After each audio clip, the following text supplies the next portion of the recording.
Sadar nggak sih, bahasa yang digunakan saat dosen mengajar di ruang kelas dengan bahasa yang tertulis di buku atau jurnal yang kita baca pasti memiliki perbedaan. Tidak hanya itu, bahasa yang kita gunakan untuk berkomunikasi kepada dosen dengan bahasa yang kita gunakan untuk berkomunikasi dengan teman sejawat juga pasti berbeda. Lantas, bagaimana penggunaan bahasa yang benar? Apakah bahasa yang selama ini kita gunakan sudah baik dan benar?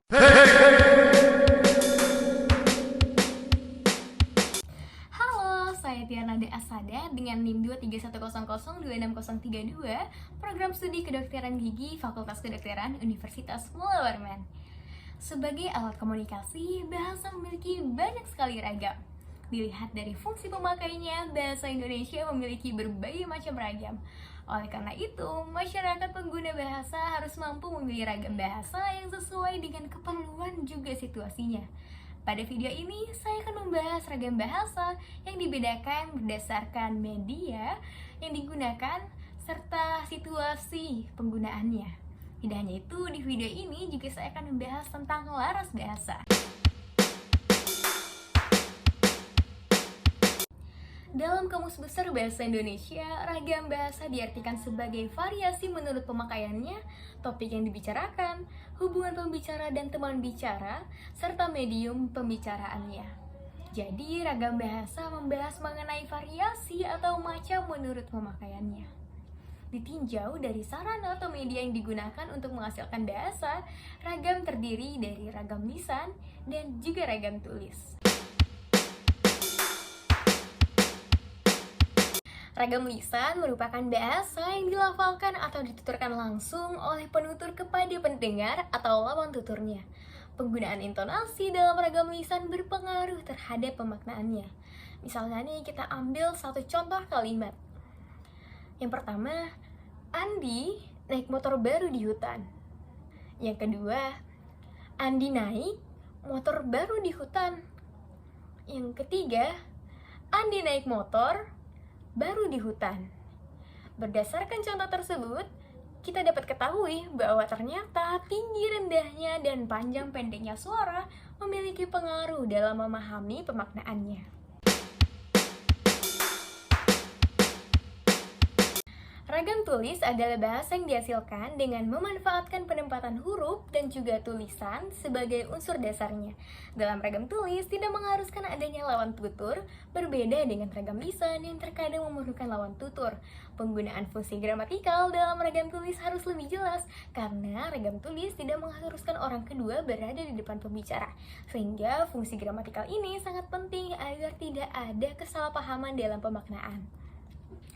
Selain perbedaan penggunaan lawan tutur, kemudian juga ada perbedaan fungsi gramatikal, ada perbedaan lain nih antara ragam lisan dan juga ragam tulis, yaitu ragam lisan sangat terikat dengan kondisi situasi, ruang, waktu, dan apa yang dibicarakan secara lisan. Misalnya nih, seorang dosen yang akan melaksanakan perkuliahan di dalam ruang kelas, penggunaan ragam lisan tersebut hanya berarti dan berlaku untuk waktu itu. Sedangkan ragam tulis tidak terikat dengan kondisi, situasi ruang, dan juga waktu. Dari pendidikan skala dasar sampai sekarang mungkin kita udah sering nih dengar istilah bahasa baku dan tidak baku. Ternyata bahasa baku dan tidak baku merupakan salah satu pengklasifikasian dari ragam bahasa, yakni berdasarkan situasi penggunaannya. Ragam bahasa baku disebut juga dengan bahasa ilmiah, merupakan ragam dalam kegiatan yang bersifat ilmiah. Ragam ilmiah di sini mengarah kepada penggunaan bahasa baku yang digunakan sesuai dengan kaidah tata kebahasaan. Selain itu, penggunaan bahasa baku berkaitan dengan variasi bahasa formal yang dipakai dalam situasi resmi, misalnya saat upacara-upacara resmi, surat menyurat dinas, kemudian juga pengumuman yang disampaikan oleh instansi resmi, pembicaraan di depan umum, misalnya ceramah, dan lain sebagainya. Penggunaan bahasa baku memiliki ciri-ciri penanda. Yang pertama adalah memiliki kaidah dan aturan tetap sehingga memiliki sifat kemantapan yang dinamis. Yang kedua memiliki sifat kecendekiaan yang terwujud melalui kalimat, paragraf, dan satuan bahasa yang lebih besar lainnya yang mengungkapkan penalaran atau pemikiran yang teratur, logis, dan masuk akal. Yang ketiga digunakan oleh orang yang berpendidikan atau cendekia. Selain itu, penggunaan istilah teknis dalam ragam ilmiah juga terdapat di dalamnya. Hal ini ditandai dengan penggunaan wacana teknis sesuai dengan bidang keilmuan dan kelengkapan peristilahan teknis. Misalnya dalam bidang kesehatan dijumpai istilah infeksi, radang, anestesi, dan lain sebagainya. Terus di bidang pendidikan ada istilah asesmen, kurikulum, silabus, dan lain sebagainya. Selain bahasa baku, ada juga bahasa tidak baku atau yang disebut dengan ragam non-ilmiah. Ragam non-ilmiah mengarah kepada penggunaan bahasa yang tidak baku atau penggunaannya bahasa standar. Bahasa standar yang dimaksud di sini yaitu penggunaan bahasa sehari-hari baik digunakan dalam lisan maupun tertulis.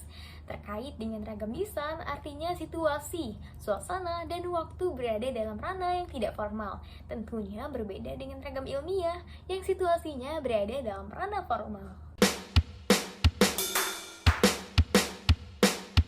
Laras bahasa berbicara mengenai kesesuaian dalam penggunaan bahasa. Nah, jadi laras bahasa adalah kesesuaian antara bahasa serta pemakainya. Seperti yang kita ketahui, terdapat banyak laras bahasa, diantaranya adalah laras ilmiah, laras populer, laras sastra, seperti komik, novel, cerpen, puisi, dan masih banyak lagi. Dan setiap laras memiliki cirinya masing-masing. Selain itu, disampaikan baik secara lisan maupun tulisan. Nah, salah satunya kita bahas mengenai laras ilmiah. Laras ilmiah ini pembahasannya mengarah kepada karya ilmiah. Berikut adalah ciri-ciri dari laras ilmiah. Yang pertama adalah penggunaan kosakata dan pembentukan kata. Yang kedua adalah penyusunan frasa, klausa, dan kalimat. Yang ketiga, penggunaan istilah. Yang keempat, pembentukan paragraf. Kelima, penampilan hal teknis. Dan keenam adalah penampilan kekhasan dalam wacana. Dan yang terakhir adalah rangkuman. Sekian penjelasan tentang ragam dan laras bahasa. Saya Tiara, pamit undur diri. Wassalamualaikum warahmatullahi wabarakatuh dan sampai jumpa.